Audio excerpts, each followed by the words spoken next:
नमस्कार दोस्तों, संभव क्लासेज में एक बार फिर आपका स्वागत। मैं हूं आपका दोस्त जी.आर. चौधरी और मैं फिर हाजिर हूं आपके लिए आपके काम का, आपके एग्जाम के काम का एक महत्वपूर्ण टॉपिक लेकर, जिससे संबंधित सवाल हर बार देखने को मिलते हैं। और यदि आपको मेरिट फाइट करनी है तो वो सवाल आपको सही करना ही करना होगा, क्योंकि एग्जाम में एक एक सवाल महत्वपूर्ण होते। तो अगले 20 मिनट हम बात करेंगे एक ऐसे टॉपिक की, और अगले 20 मिनट में मैं दिलवाने वाला हूं आपको एक नंबर। आज का टॉपिक है राजस्थान की हिस्ट्री का एक महत्वपूर्ण टॉपिक, 1857 की क्रांति के संदर्भ में। आप सबको पता है कि 1857 की क्रांति संपूर्ण भारत में हुई थी, और इस टॉपिक में हम देखेंगे कि उस 1857 की क्रांति जो हुई उसमें राजस्थान का क्या योगदान था, राजस्थान में कौन सी घटनाएं हुई, किस प्रकार राजस्थान की घटनाएं पूरे भारत में प्रसिद्ध रही, तो उनकी हम चर्चा करेंगे।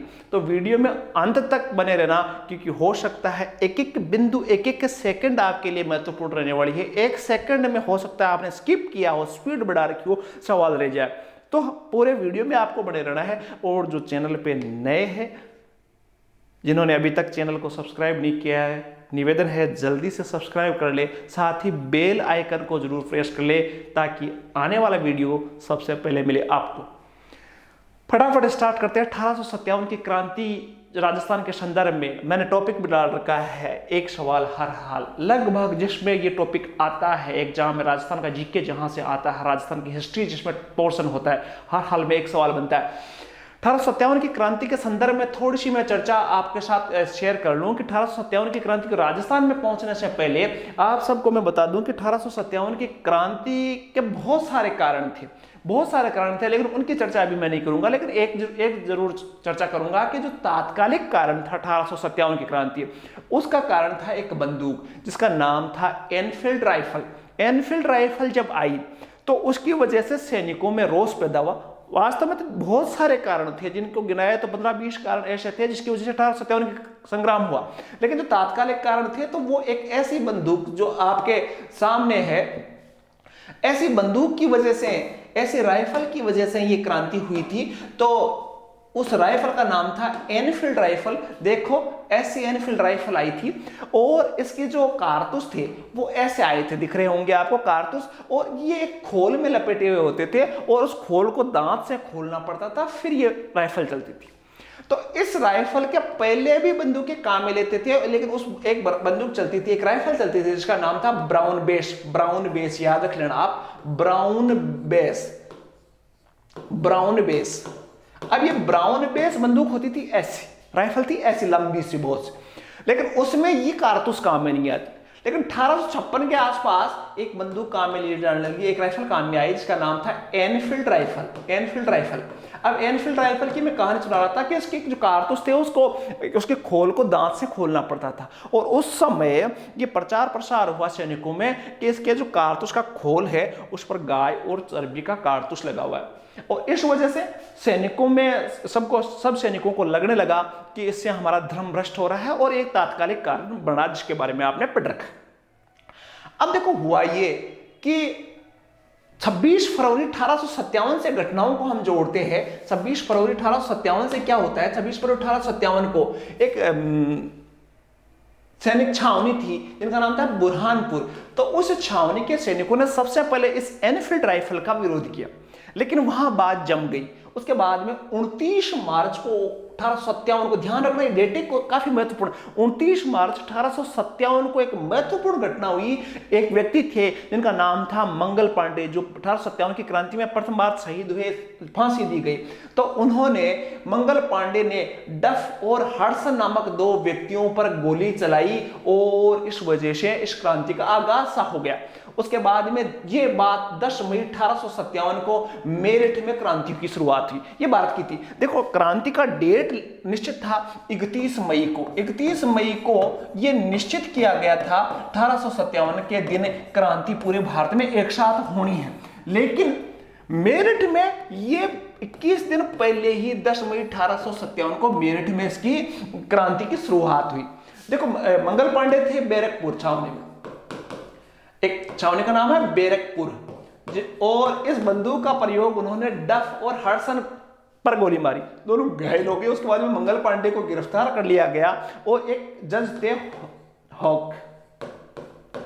तो उन्होंने उसको फांसी की सजा सुना दी थी। ये तो हम पढ़ेंगे भारत में, लेकिन आज का टॉपिक है क्रांति की शुरुआत। आपको याद रखना है 10 मई 1857 की। यदि भारत के संदर्भ में बात की जाए तो 10 मई 1857 को क्रांति हो गई मेरठ में। और राजस्थान में किस प्रकार इसका आगाज होता है, तो 10 मई 1857 की क्रांति की जब खबर राजस्थान में पहुंची, ध्यान से समझना, यहां से कहानी स्टार्ट करता हूं। 10 मई 1857 को जो मेरठ में क्रांति हुई, तो उस समय साधन इतने थे नहीं कि टीवी में या फोन से एकदम एक दिन में ही उसको खबर पहुंच जाए। ये खबर राजस्थान में एक बड़ा अधिकारी होता था जिसको बोलते थे AGG, agent to governor general, AGG के पास पहुंची ये खबर 19 मई को। ध्यान देना, 19 मई 1857 को यह खबर कहां पहुंची, एजीजी के पास। अब एजीजी का मतलब था एजेंट टू गवर्नर जनरल, अर्थात राजस्थान का सबसे बड़ा अंग्रेज अधिकारी जिसके अधीन बहुत सारे पॉलिटिकल एजेंट होते थे और राजाओं के भी ऊपर था, यूं मान सकते हो। तो एजीजी के पास ये 19 मई को ये खबर पहुंची, कौन सी, मेरठ की क्रांति की खबर। अब एजीजी के 2 कार्यालय थे, एक तो था अजमेर में, उसका मुख्यालय था, और वो गर्मियों के समय में कहां रहते थे, माउंट आबू। ठीक है, माउंट आबू। अब भाई ये तो आपको समझ में आ गया होगा कि मई के महीने में राजस्थान में भयंकर गर्मी पड़ती है, तो उस समय एजीजी थे माउंट आबू। खबर आई 19 मई को। 19 मई को खबर आते ही एजीजी ने उसके कुछ दिन बाद में 23 मई के लगभग 23 मई को उन्होंने राजस्थान के सभी राजाओं को यह निर्देश दिया कि कोई भी राजा विद्रोहियों को अपने यहां शरण नहीं देगा और साथ ही अंग्रेजों की सहायता के लिए अपनी सेना को तैयार रखे, क्योंकि एजीजी को लगने लगा था कि राजस्थान में भी कुछ ना कुछ बड़ा होने वाला है। एजीजी ने यह लेटर लिख दिया। अब उसके बाद में क्या होता है, सबसे महत्वपूर्ण जो जगह थी वो थी अजमेर। अजमेर इसलिए महत्वपूर्ण थी क्योंकि अजमेर में उस समय राजस्थान का सबसे बड़ा शस्त्रागार था, मतलब अंग्रेजों के सबसे ज्यादा हथियार कहां थे, अजमेर में थे। साथ ही अजमेर एक प्रतीक था अंग्रेजों का, साथ में अंग्रेजों का बड़ा खजाना भी यहां था अजमेर में। तो एजीजी को यह चिंता होने लगी कि कहीं अजमेर में विद्रोह नहीं हो जाए, और यदि अजमेर में विद्रोह हुआ तो सारा खजाना भी लूट लेंगे विद्रोही और उनके हाथ हथियार भी लग जाएंगे। यहां से हम इस कहानी को देखते हैं। अब देखो हुआ ये कि अजमेर, अब उस समय राजस्थान की बात मैं कर लूं, अजमेर का जिक्र मैं कर रहा था, तो उस समय राजस्थान में 6 छावनियां थी। ध्यान से देखना, एक थी नसीराबाद की छावनी जो अजमेर के बिल्कुल नजदीक थी, नसीराबाद की छावनी।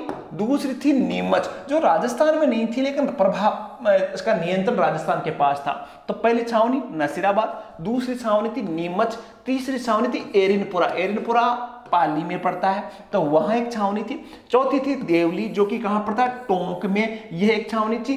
पांचवी थी ब्यावर और ये अजमेर में पड़ता है। छठी थी खेरवाड़ा और ये उदयपुर में। अर्थात 6 जो छावनियां थी वो राजस्थान में थी। नाम याद रखना, नसीराबाद वापस बता दूं अजमेर में थी, दूसरी नीमच थी वो मध्य प्रदेश में थी, तीसरी एरनपुरा थी वो पाली में थी, चौथी देवली थी वो टोंक में थी, पांचवी ब्यावर थी वो अजमेर में थी, छठी खेरवाड़ा थी वो उदयपुर में थी। ये 6 उस समय रियासतें छावनियां थी और एजीजी बैठता था अजमेर में, लेकिन उस समय था माउंट आबू में। अब भाई साहब माउंट आबू में उनको चिंता हुई अजमेर की, और उस समय अजमेर की कहानी भी थी कि अजमेर में एक रेजिमेंट आई हुई थी 15वीं बंगाल नेटिव इन्फेंट्री। अब 15वीं बंगाल नेटिव इन्फेंट्री अजमेर में थी, और ये अजमेर में आई कहां से थी, मेरठ से। अब मैंने कहा 10 मई 1857 को मेरठ में क्रांति हो चुकी थी, और ये 15वीं बंगाल नेटिव इन्फेंट्री कहां थी, उस समय अजमेर में थी। तो एजीजी थे पैट्रिक लॉरेंस, नाम याद रखना लॉरेंस।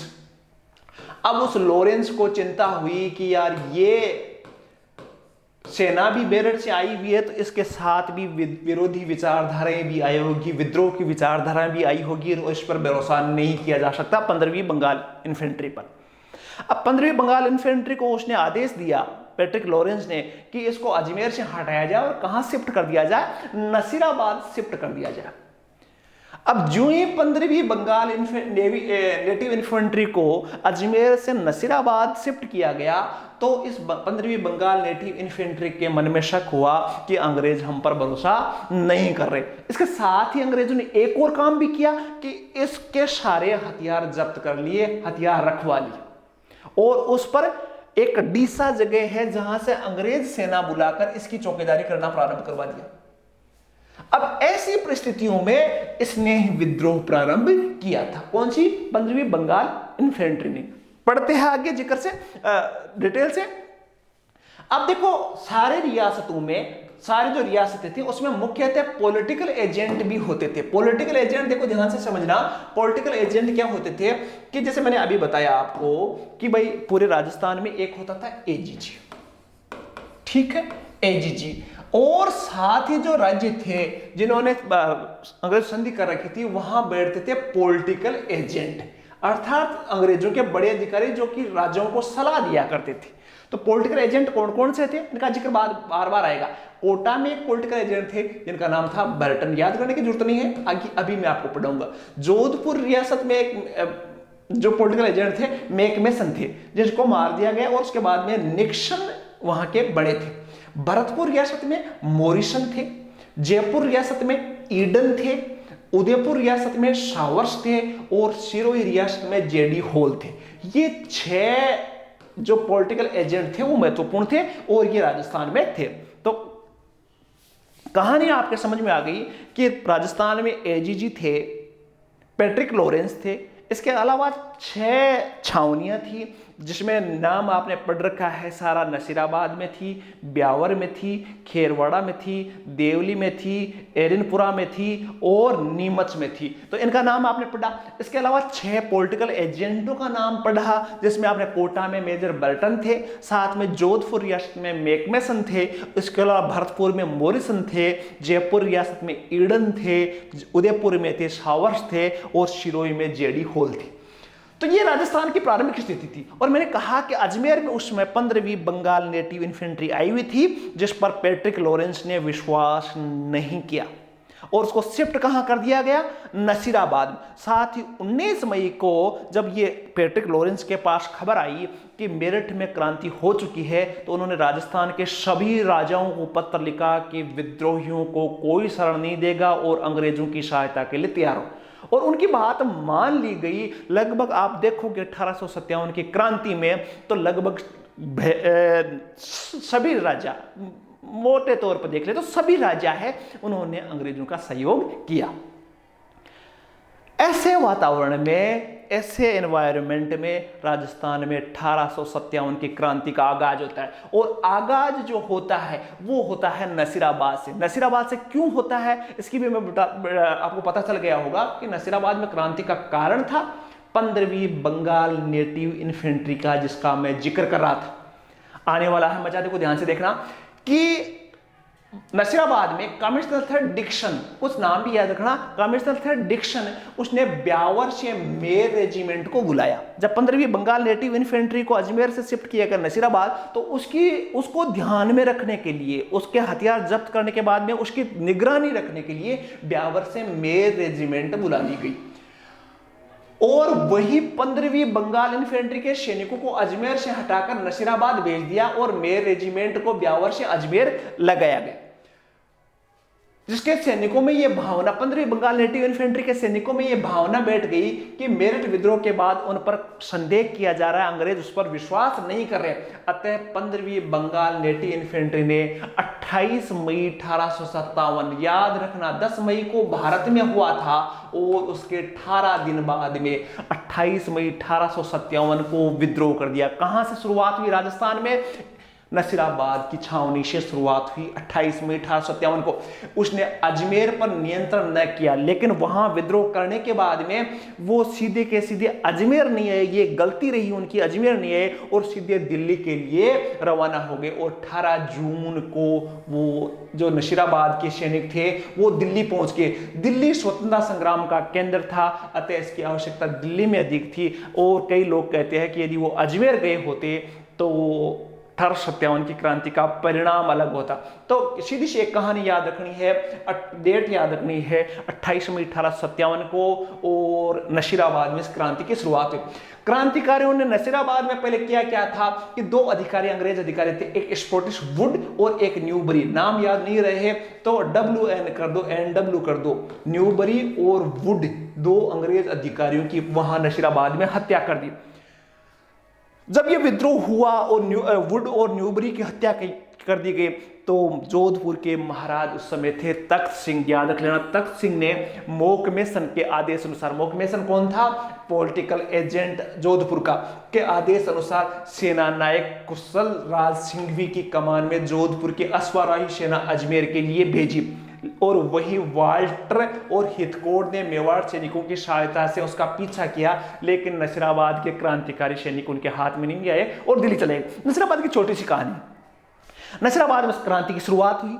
कब हुई? 28 मई 1857 को क्रांति की शुरुआत हुई, और साथ में नसीराबाद में जब क्रांति हुई तो क्रांतिकारियों ने दो अंग्रेज अधिकारी NW को मार दिया, NW न्यूबरी और वुड को मार दिया, और वहां से वो सीधे कहां चले गए? दिल्ली चले गए। ये नसीराबाद की कहानी थी। अब पढ़ते हैं आगे दूसरी चीजें। दूसरे उसके बाद में नीमच में क्रांति हुई। नसीराबाद के बाद में सीधी कहां क्रांति देखने को मिली? नीमच में। और नीमच में ये क्रांति हुई 3 जून 1857 को। देखो कितने दिन बाद में हुई? यहां की क्रांति हुई 28, और 6 दिन बाद में, 4-5 दिन बाद में जो ही नीमच में एक खबर फैली कि नसीराबाद के सैनिकों ने क्रांति कर दी है, तो नीमच में 3 मई 1857, मात्र 6 दिन बाद में नीमच में भी क्रांति हो गई। अब देखो नीमच में क्रांति कैसे हुई। नीमच में दो व्यक्तियों का नाम महत्वपूर्ण है, हीरा सिंह और मोहम्मद अली बेग। इनके नेतृत्व में हर एक, देखो एग्जाम में एक चीज और याद रखना आप कि सवाल ज्यादातर आते हैं कि कई व्यक्तियों का नाम लिख दिया जाता है कि ये व्यक्ति का संबंध कहां से था। जैसे आपसे पूछा गया कि हीरालाल नामक एक क्रांतिकारी ने 1857 की क्रांति में सक्रिय सहयोग किया था, भाग लिया था, वो किस स्थान से थे? तो हीरालाल कहां से थे? नीमच से। मैं बात कर रहा था नीमच की। नीमच में क्रांति हुई 3 मई 1857 को। नेता थे हीरालाल और मोहम्मद अली बेग। नीमच कहां पड़ता है? मध्य प्रदेश में पड़ता है, लेकिन कंट्रोल राजस्थान में था, इसलिए राजस्थान के संदर्भ में इसको समझेंगे।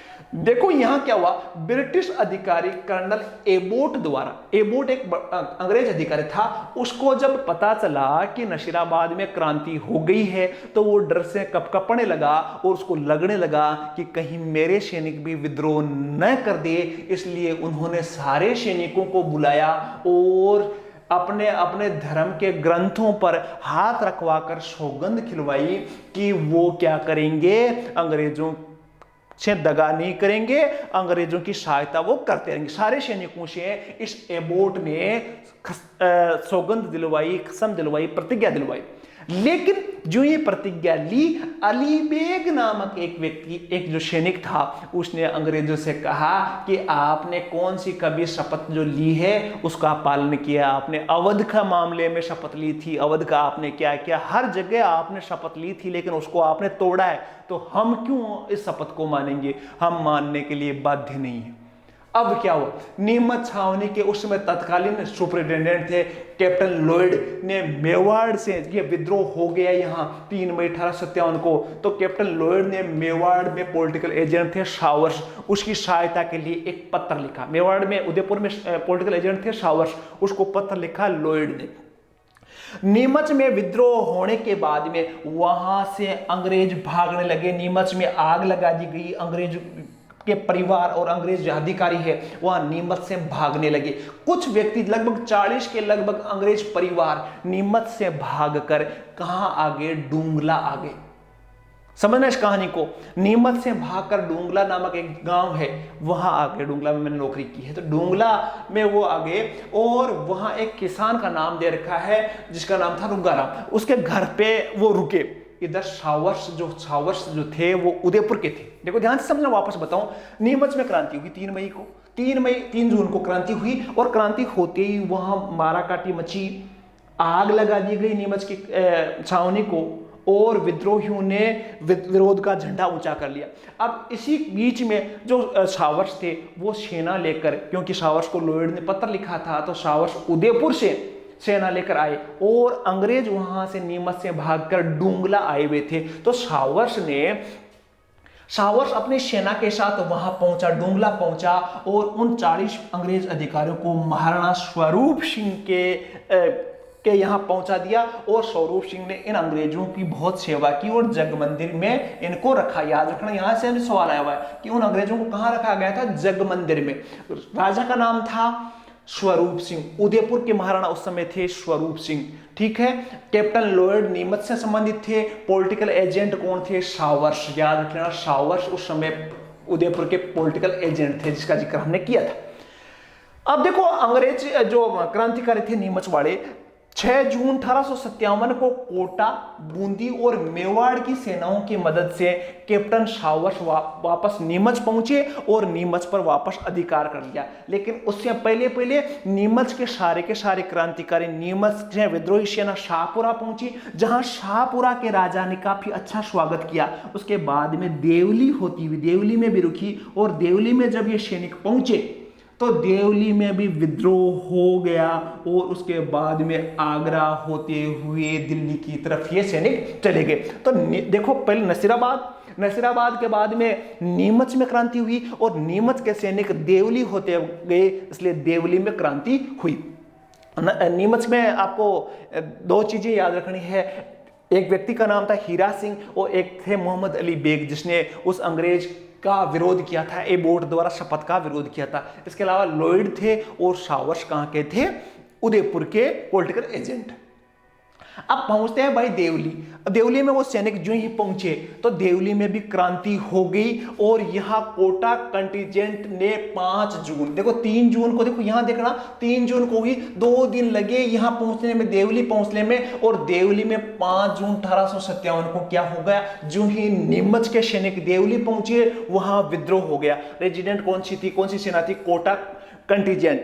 नेतृत्व किया यहां देवली में मीर आलम खान। नाम याद रख लेना, मीर आलम खान। नोट्स लिखते जाओ, मीर आलम खान। मीर आलम खान वहां का नेतृत्व किया। नीमच के सैनिकों ने द्वारा देवली को आग के हवाले कर दिया गया और ब्रिटिश अधिकारियों ने भागकर जहाजपुरा भीलवाड़ा में एक जगह है वहां उनको शरण लेनी पड़ी। तो जैसे नीमच के हालचाल रहे, नीमच से जो सैनिक देवली आए तो देवली का भी वही हालचाल, जैसे नीमच में आग लगा दी गई, देवली में भी आग लगा दी गई। वहां अंग्रेजों को नीमच में भागना पड़ा, देवली में भागना पड़ा। नीमच में 2 क्रांतिकारियों का नाम आया था, यहां मीर आलम था, जबकि नीमच में आपने मोहम्मद अली बेग का नाम पढ़ा।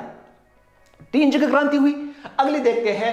अब सबसे मोस्ट जो आता है एरिनपुरा छावनी का विद्रोह। ध्यान से समझना, एरिनपुरा, ये एरिनपुरा पड़ता है पाली में। याद रखना, एरिनपुरा जगह कहां है? पाली में, जिसका हमने जिक्र किया था। सबसे मोस्ट टॉपिक आ रहा, सबसे महत्वपूर्ण टॉपिक आ रहा है, सबसे इंपॉर्टेंट आ रहा है जोधपुर लीजन। वहां एक सेना का नाम ही जोधपुर लीजन द्वारा 21 अगस्त 1857 को, डेट याद रखना, 21 अगस्त 1857 को मोती खां, तिलक राम और शीतल प्रसाद के नेतृत्व में विद्रोह कर दिया। देखो विद्रोह क्या हुआ कि एरिनपुरा के सैनिक उस समय जो माउंट आबू, ध्यान से समझ कहानी को, जो एरिनपुरा के कुछ सैनिक थे वो एजीजी की सुरक्षा के लिए माउंट आबू गए हुए थे। अब एजीजी के पास तो पूरे राजस्थान की खबरें आ रही थी, उसको पता था, वहां खबरें आ रही थी कि नसीराबाद में क्रांति हो गई, उसके पास खबरें थी कि नीमच में क्रांति हो गई, उसके खबर थी कि देहलवी में क्रांति हो गई। तो ये सबको, देवली में क्रांति हुई, तो ये सबको खबरें सुनकर जो एरिनपुरा के सैनिक थे, जो माउंट आबू में थे, तो उन्होंने 21 अगस्त को क्रांति कर दी। कहां कर दी? माउंट आबू में। अब वो माउंट आबू में 21 अगस्त को क्रांति करने वाला 3 व्यक्ति प्रमुख थे, एक मोतीलाल, एक तिलकाराम और एक शीतल प्रसाद। तो इसको एसएमटी लिख दूं मैं, शीतल प्रसाद, मोती खां और तिलकराम, एसएमटी। इन तीनों व्यक्ति महत्वपूर्ण थे, बाकी सैनिक भी थे और वो वहां से माउंट आबू से कहां आ गए? एरिनपुरा, जो कि पड़ता है पाली में, और वहां उन्होंने विरोध कर दिया। उनका सहयोग वहां के एरिनपुरा के सैनिकों ने दिया, जोधपुर लीजन के सैनिकों ने दिया और एरिनपुरा में भी क्रांति हो गई।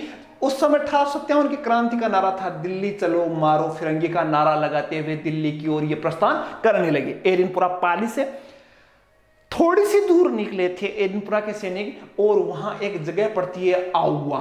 महत्वपूर्ण इंपोर्टेंट 1857 का केंद्र बिंदु आहुआ। तो उस समय आहुआ के ठाकुर थे कुशाल सिंह चंपावत। तो जब ये सैनिक आहुआ पहुंचे तो आहुआ के ठाकुर ने उनका स्वागत किया और नेतृत्व उनका स्वीकार कर लिया। सब सैनिकों ने कुशाल सिंह को कहा कि हमारा नेतृत्व करो, तो उन्होंने स्वीकार उसका नेतृत्व कर लिया। और यहां से एक अलग पॉइंट सामने आएगा, आपको आश्चर्य होगा कि इसी कुशाल सिंह चंपावत ने किस प्रकार अंग्रेजों के दांत खट्टे किए। तो देखना, आहुआ में कुशाल सिंह चंपावत ने विद्रोहियों का नेतृत्व स्वीकार कर लिया और उनके साथ साथ आहुआ के साथ साथ कुछ अन्य छोटे छोटे जागीरदार उन्होंने भी कुशाल सिंह का सहयोग किया। यह भी एक बार सवाल आया था कि कौन कौन सी रियासतों के कौन कौन से राजा थे, तो एक एक शब्द को आप छोड़ नहीं सकते, तो ध्यान से समझना।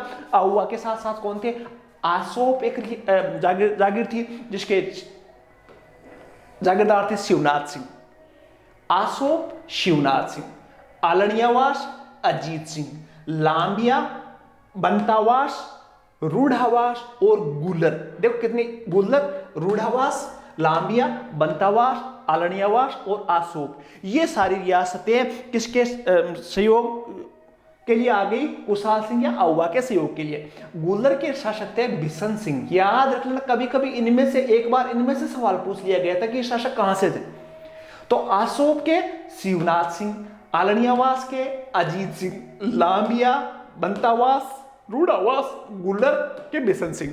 तो इन शासकों ने भी, इन जागीरदारों ने भी आहुआ का सहयोग किया और वहां सब ने एक एक हजार के सैनिकों के साथ ये खुद आए। ये खुद जागीरदार थे, 1000 की सेना लेकर खुद वहां आहुआ आ गए।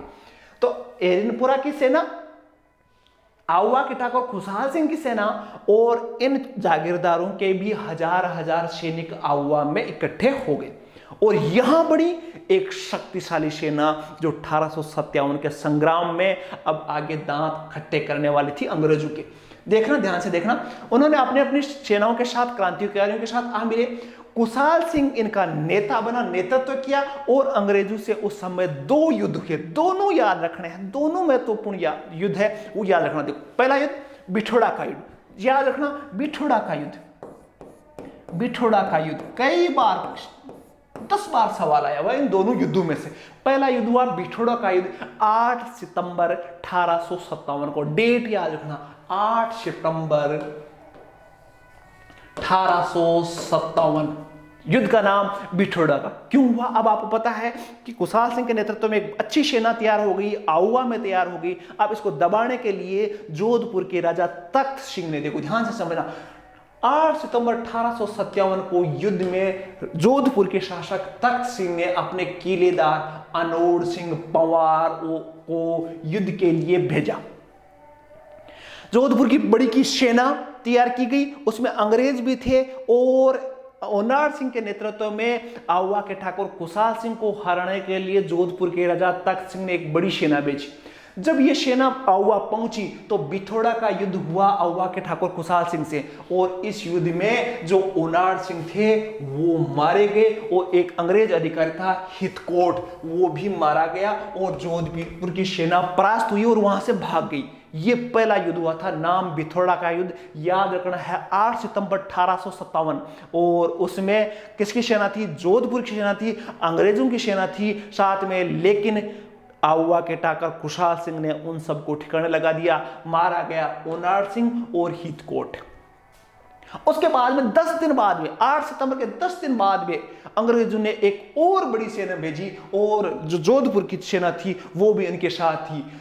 इस युद्ध को बोलते हैं चेलावास का युद्ध, जो 18 सितंबर 1857 को हुआ और साथ में इसको गोरा काला का युद्ध भी बोलते हैं। चेलावासा का युद्ध 18 सितंबर 1857 से काले गोरे का युद्ध भी कहते हैं। इसमें मैकमोसन जो था पॉलिटिकल एजेंट जोधपुर का, वो उसको गर्दन काट दी गई, भाले पर पूरे शहर में घुमाया गया और उसके बाद में उसकी गर्दन को किले के गेट पर, आहुआ का जो किला था उसके गेट पर लटका दिया गया। अर्थात दूसरे युद्ध में खुद देखो समझना, दूसरा जो चेरावास का युद्ध था उसमें एजीजी खुद उपस्थित थे, पैट्रिक लॉरेंस खुद आए थे, जोधपुर की सेना साथ थी, जोधपुर का पॉलिटिकल एजेंट मैकबोसन था वो साथ थे। लेकिन इस युद्ध में भी आउवा के ठाकुर खुशहाल सिंह ने क्रांतिकारियों के सहयोग से जोधपुर और अंग्रेज दोनों की सेनाओं को परास्त कर दिया और मैकमोसन का गर्दन काट कर किले के गेट पर लटका दिया।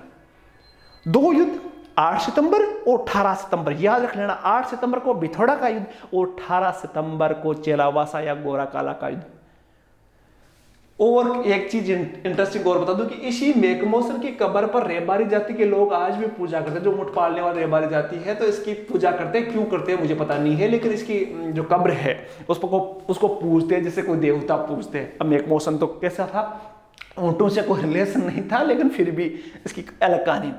लॉर्ड कैनिंग ने उसके बाद में 1857 में 2 बार युद्ध में पराजित होने के बाद में अंग्रेजों ने, उस समय लॉर्ड कैनिंग भारत के गवर्नर जनरल थे, उन्होंने होम्स के नेतृत्व में एक बड़ी सेना 1858 में आउवा में भेजी, जब 1857 की क्रांति समाप्त हो चुकी थी। 1858 में होम्स के नेतृत्व में सेना भेजी और उसने आउवा में कत्लेआम किया। और जिस मूर्ति को, जिस देवी को, आउवा की देवी थी सुगाली माता, याद रखना सुगाली माता, जिसकी खुशहाल सिंह पूजा करते थे, उस मूर्ति को वहां से हटा दिया गया, जिसके 12 सिर और 54 हाथ थे। 12 सिर और 54 हाथ वाले उस माता सुगाली माता की मूर्ति को पाली संग्रहालय ले जाया गया, अजमेर लाया गया और अभी पाली संग्रहालय में है सुगाली माता। तो वहां बाद में आउवा के ठाकुर खुशहाल सिंह ने आत्मसमर्पण कर दिया, वहां से कोठारिया चले गए, उस बाद में सलूम्बर चले गए और वहां उन्होंने आत्मसमर्पण किया 1858 में। बाद में एक आयोग गठित हुआ जिसको बोलते हैं टेलर आयोग, और इस टेलर आयोग ने खुशहाल सिंह की जांच करके उनको निर्दोष घोषित कर दिया। ऐसे थे ठाकुर खुशहाल सिंह चंपावत। लेकिन 2 युद्ध महत्वपूर्ण। अब बात करते हैं कोटा में विप्लव की। ध्यान से समझ लें, कोटा में भी क्रांति अच्छी हुई और कोटा की सबसे खास बात यह थी कि कोटा में जो 1857 की क्रांति के समय कोटा एकमात्र ऐसा शहर था, ऐसा क्षेत्र था जिसमें सबसे लंबे समय तक आजादी प्राप्त की थी। 1857 के बीच में सबसे लंबे समय तक जिसने आजादी प्राप्त की वो थी कोटा। पढ़ते हैं कोटा में क्या था। कोटा में देखो 2 नाम याद रखना। कोटा में क्रांति हुई 15 अक्टूबर 1857 को, डेट आपको नोटबुक में लिख लेनी चाहिए, याद कर लेनी चाहिए। और नेता थे, वकील थे जयदयाल और रिशालदार फौज के सेनानायक है मोहम्मद मेहराब खां सोरी। ये 2 व्यक्ति इस क्रांति के नेता थे। कोटा के राजा थे उस समय राम सिंह। ये 3 चीजें याद रखनी है। कोटा में क्रांति कब हुई? 15 अक्टूबर 1857 को। कोटा में 2 व्यक्तियों ने नेतृत्व किया, एक था वकील जयदयाल और एक था रिशालदार मेहराब का और वकील जयदयाल। कोटा के शासक कौन थे? राम सिंह। अब देखो क्रांति कैसे हुई। ब्रिटिश अधिकारी मेजर बर्टन जो पॉलिटिकल एजेंट था कोटा का, ने कोटा के महाराव राम सिंह को बताया कि यहां 2-4 ब्रिटिश विरोधी अधिकारी हैं, इसलिए उनको पकड़ो और आप अंग्रेजों को सुपुर्द कर दो। लेकिन राम सिंह अंग्रेजों का भक्त होते हुए भी उसने कहा कि यदि मैं ऐसा करूंगा तो जल्दी विद्रोह हो जाएगा। अंग्रेजों ने कहा कि महाराज पर आरोप लगाया कि वह विद्रोहियों से मिले हुए। इस बात की खबर मिलते ही सैनिकों ने मेजर बर्टन, याद रखना कई बार सवाल आया, मेजर बर्टन का संबंध कहां से था? कोटा से। मेजर बर्टन और उसके 2 पुत्र फ्रैंक और ऑर्थर और साथ ही डॉक्टर शेडलर और क्वांटम 5 अंग्रेजों को मार दिया। वापस बता दूं, मेजर बर्टन थे, उसके 2 पुत्र थे जिनका नाम था फ्रैंक और ऑर्थर। इन दोनों पुत्रों को मार दिया और 2 और अंग्रेज अधिकारी थे, डॉक्टर शेडलर और कांटम, इनको कोटा में मार दिया गया। और विद्रोहियों ने राजा के महल को घेर लिया, राजा को भी वहां बंदी बना लिया, क्योंकि उनको पता था कि राजा राम सिंह है वो किसका सहयोगी है? अंग्रेजों का। तो राजा को भी उन्होंने बंदी बना लिया। फिर राजा ने चुपके से करौली के महाराज, देखो यहां 2 चीजें आती, करौली के शासक से सैनिक सहायता मांगी और करौली की सेना बाद में आई और राजा का सहयोग किया। तो यहां देखो कोटा और करौली की क्या कहानी है।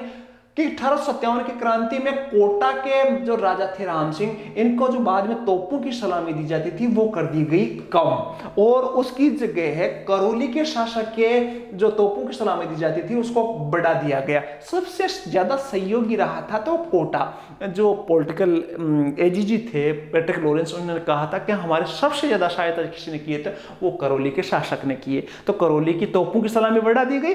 कोटा की बाद की बात है, करौली के शासक ने सहायता किया।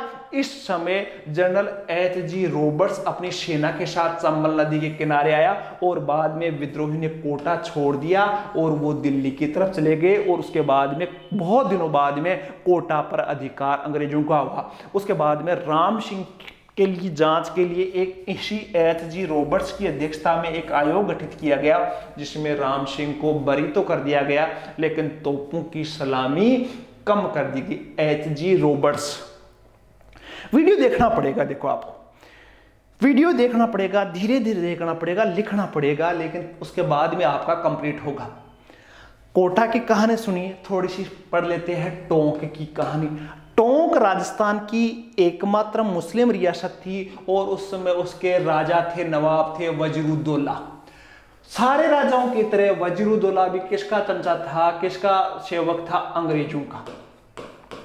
अब अंग्रेजों का वो सेवक था, लेकिन उसका एक और व्यक्ति था टोंक में, उसका मामा था जिसका नाम था मीर आलम। याद रखना, टोंक में विद्रोह का नेतृत्व किया मीर आलम ने। तो मीर आलम खान ने नेतृत्व में सैनिकों ने विद्रोह कर दिया और टोंक पर कब्जा कर लिया। मोहम्मद मुजीब की एक किताब भी है, नाटक भी है, आजमाइश के अनुसार टोंक के विद्रोह में महिलाओं ने भी भाग लिया और पॉलिटिकल एजेंट ईडन ने मुक्त बाद में बड़ी मुश्किल से करवाया था। तो टोंक का नाम याद रख लेना आप, मीर आलम, और इससे ज्यादा सवाल नहीं पूछे जाते। तो ये मोस्ट मैंने चीजें रखी कि आपको नसीराबाद का पता है, आपको नीमच का भी पता है, आपको एरनपुरा का पता है, आपको माउंट आबू का पता है, आपको जहां राजस्थान की क्रांतियां हुई वहां पता है, पॉलिटिकल एजेंट कौन थे ये पता है, कौन सी सेना थी वो आपको पता होना चाहिए। कुछ एक और चीज आपको मैं बता दूं कि राजस्थान में राजा कौन कौन से थे, अलग अलग रियासतों के राजा। तो अब आपको कुछ हद तक आपको राजाओं के नाम याद है, कुछ मोस्ट है जो आपको हो जाएंगे। देखो कोटा की मैंने बात की थी, कोटा में थे राम सिंह, अभी मैंने जिक्र किया, जयदयाल के नेतृत्व में आंदोलन हुआ था। भरतपुर का नाम लिया नहीं, भरतपुर में ज्यादा क्रांति का प्रभाव नहीं रहा। भरतपुर में केवल इतना जसवंत सिंह के समय, इतना सा आपको याद रखना, भरतपुर के राजा थे जसवंत सिंह। और भरतपुर सारे क्रांतिकारी राजस्थान के अलग अलग हिस्सों से कहां जा रहे थे? दिल्ली। तो भरतपुर होकर जाते थे और भरतपुर की जनता उनका सहयोग सत्कार करती थी क्रांतिकारियों का। जसवंत सिंह का कोई योगदान नहीं था। जयपुर के थे राम सिंह द्वितीय, देखो कोटा के भी राम सिंह और जयपुर के भी राम सिंह सेकंड। धौलपुर के राजा थे भगवंत सिंह, कोई ज्यादा खास बात नहीं है। करौली के शासक थे मदन पाल, जिसने बहुत बढ़िया सहयोग किया था अंग्रेजों का, क्रांतिकारियों ने अंग्रेजों का, और इसकी तोपों की सलामी बढ़ा दी गई थी, मदन जी की बढ़ा दी थी। बूंदी रियासत में थे राम सिंह, ठीक है, राम सिंह देखो कोटा में, जयपुर में और बूंदी में। जैसलमेर के शासक थे रणजीत सिंह, अंग्रेजों के सहयोगी। प्रतापगढ़ के दलपत सिंह, जिन्होंने बहुत बढ़िया सहयोग किया अंग्रेजों का। डूंगरपुर रियासत के उदय सिंह, कोई मोस्ट नहीं है। जोधपुर के रियासत के तख्त सिंह, जिसका बार बार जिक्र है, 2 बार ठाकुर खुशहाल सिंह से हारे।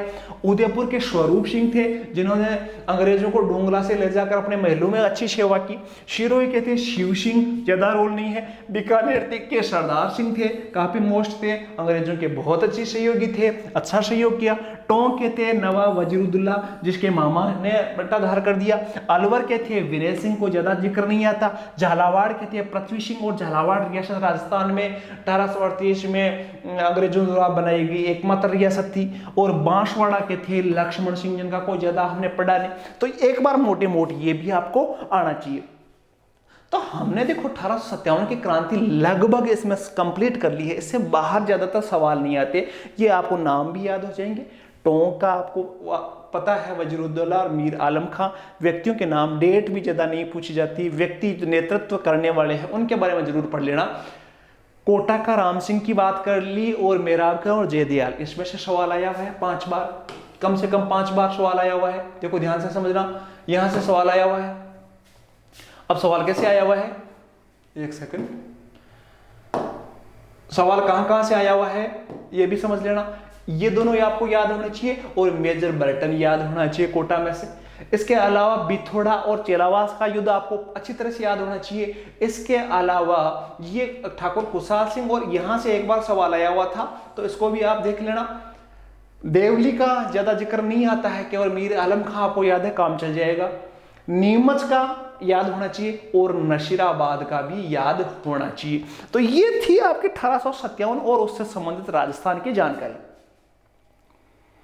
ज्यादा हार्ड नहीं है, आसान है, एक बार नहीं समझ में आया। दूसरी बात देखो, नोटबुक में नोट्स बना लो, 5-6 लाइनों में आपके नोट्स कंप्लीट हो जाएंगे। वीडियो को पेशेंस से देखने की आवश्यकता है। कभी भी जैसे अपने वीडियो देखते समय एक और निवेदन रहेगा कि जैसे हम कोई फिल्म देखते हैं, एक बार भी हम उसको मूव नहीं करते, आगे नहीं खिसकाते, स्पीड चेंज नहीं करते, बड़े पेशेंस से देखते। यूट्यूब पे जितने भी एजुकेशनल वीडियो है उनको भी उसी तरीके से आराम से पेशेंस से आपके 20 मिनट में, यदि एक सवाल 20 लाख का सवाल है, वो यदि आपको नहीं आ रहा था, उस एग्जाम में आपको आ रहा है, तो उसकी कोई वैल्यू नहीं है। इसलिए वीडियो में आराम से निश्चिंत होकर देखो, साथ ही कहाँ आपके क्या समस्या रही, क्या आप हम सुधार कर सकते हैं, उस पर भी हम चर्चाएं कर सकते हैं। तो उसके लिए आप अलग से कमेंट कर सकते हो।